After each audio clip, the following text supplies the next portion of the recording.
104.7 IFM. Report! Iginiit ng Department of Environment and Natural Resources o DENR na pinahihintulutan nila ang pagpuputol ng puno upang bigyang daan ang mga programa ng pamahalaan. Sa virtual presser ng PIA Pangasinan, inilahad ni Pangasinan Provincial Environment and Natural Resources Office Forester Raymond Rivera na ang mga programang nakaangkla sa prioridad na national projects ay binibigyan nila umano ng permita tulad na lamang ng mga kalsada at iba pang pasilidad. Ibigyan po natin ng permit yan kasi yung proyekto pong ito ay dineclare as priority programs of our government.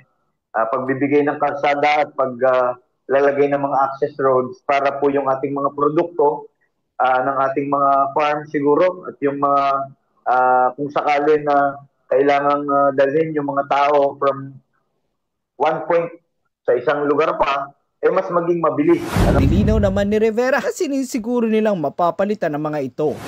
Tama din po na may mga batas po tayo na nagsasabi na kung may puputulin po kayong puno, ay dapat po ninyong palitan.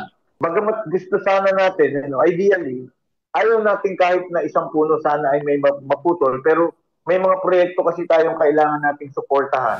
Patuloy naman ang pakikipag-ugnayan ng ahensya sa tanggapan ng DPWH na madalas mga siwas sa mga road widening projects pati na rin sa Department of Energy. Mahigpit naman umano ang kanilang pagbabantay sa sino mang lalabag sa itinakda ng batas ukol sa illegal na pagpuputol ng mga puno. Kamakailan naman, naging usap-usapan ang pagputol ng mga puno sa paligid ng provincial capital sa Lingayen upang bigyang daan ang konstruksyon ng capital complex. Nagarang pinawi ng pamahalaan na ito'y pinag-aralan at mga endemic lamang na puno ang pinutol. Kasama mo mula rito sa IFM Dagupan, ito si Idol Matthew Pacheco. Tatak IFM.